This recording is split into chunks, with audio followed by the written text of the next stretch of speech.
ರಾಜ್ಯ ಸರ್ಕಾರದ ಮಹತ್ವಾಕಾಂಕ್ಷಿ ಯೋಜನೆ ಗೃಹಲಕ್ಷ್ಮಿಗೆ ಬ್ರಹ್ಮಾವರ ತಾಲೂಕು ಆಡಳಿತ ಇಂದು ತಾಲೂಕಿನ 27 ಗ್ರಾಮ ಪಂಚಾಯಿತಿ ಮತ್ತು ಬಾಪೂಜಿ ಸೇವಾ ಕೇಂದ್ರಕ್ಕೆ ಭೇಟಿ ನೀಡಿ ಪರಿಶೀಲನೆ ಮಾಡಿದೆ. ಯೋಜನೆಯ ಅಧ್ಯಕ್ಷ ಬ್ರಹ್ಮಾವರ ತಾಲೂಕು ತಹಶೀಲ್ದಾರ್ ರಾಜಶೇಖರ್ ಮೂರ್ತಿ ಸಹ ಅಧ್ಯಕ್ಷ ತಾಲೂಕು ಪಂಚಾಯಿತಿ ಕಾರ್ಯನಿರ್ವಹಣಾಧಿಕಾರಿ ಎಚ್.ಬಿ. ಇಬ್ರಾಹಿಂಪುರ್, ಕಾರ್ಯದರ್ಶಿ ಶಿಶು ಅಭಿವೃದ್ಧಿ ಯೋಜನೆಯ ಪ್ರಭಾರ ಯೋಜನಾಧಿಕಾರಿ ಭಾಗ್ಯರಥಿ ಆಚಾರ್ಯ ತಂಡವು ಕೇಂದ್ರಗಳಿಗೆ ಭೇಟಿ ನೀಡಿದರು. ರಾಜ್ಯಾದ್ಯಂತ ಕುಟುಂಬದ ಯಜಮಾನಿ ಮಹಿಳೆಗೆ ಪ್ರತಿ ತಿಂಗಳು 2,000 ರೂಪಾಯಿ ನೀಡುವ ಸರ್ಕಾರಿ ಯೋಜನೆಯನ್ನು ಸಮರ್ಪಕವಾಗಿ ಅನುಷ್ಠಾನವನ್ನು ಮಾಡಲು ಬ್ರಹ್ಮಾವರ ತಾಲೂಕು ಆಡಳಿತ ತಂಡವು ಶ್ರಮಿಸುತ್ತಿದೆ.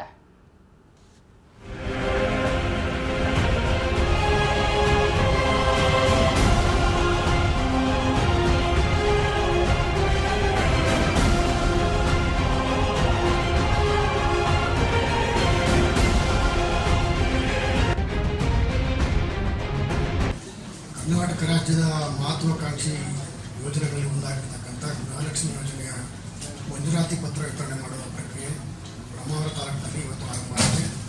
ನಾನು ಬೆಳಗ್ಗೆಯಿಂದ ಬ್ರಹ್ಮಾವರ ತಾಲೂಕಿನ ಬಹುತೇಕ ಎಲ್ಲ ಗ್ರಾಮಾಂತರ ಕೇಂದ್ರಗಳಿಗೆ ಮತ್ತು ಬಾಪೂಜಿ ಸೇವಾ ಕೇಂದ್ರಗಳಿಗೆ ಭೇಟಿ ಕೊಟ್ಟಿದ್ದೇನೆ. ಬೆಳಗ್ಗೆಯಿಂದ ಮಧ್ಯಾಹ್ನದವರೆಗೆ ಬಹುತೇಕ ಕೇಂದ್ರಗಳಲ್ಲಿ ಸರ್ವರ್ ಸಮಸ್ಯೆ ಇತ್ತು. ಅದರ ಮಧ್ಯಾಹ್ನ ನಂತರ ಸರ್ವರ್ ಸಮಸ್ಯೆ ಬಗೆಹರಿದು ಎಲ್ಲ ಕಡೆ ಈಗ ಗೃಹಲಕ್ಷ್ಮಿ ಯೋಜನೆಯ ಮಂಜೂರಾತಿ ಪತ್ರ ವಿತರಣೆ ಆರಂಭ ಆಗಿದೆ ಯಶಸ್ವಿಯಾಗಿ. ಅವ್ರಿಗೆ ಯಾರಿಗೆ ವಿತರಣೆ ಮಾಡೋಕ್ಕೆ ಸಮಸ್ಯೆ ಆಗಿದೆ ಅವ್ರಿಗೆ 5 ರಿಂದ 7 ಗಂಟೆವರೆಗೂ ಕೂಡ ವಿತರಣೆ ಮಾಡೋಕ್ಕೆ ಸೂಚನೆಗಳನ್ನು ಕೊಟ್ಟಿದ್ದೀವಿ.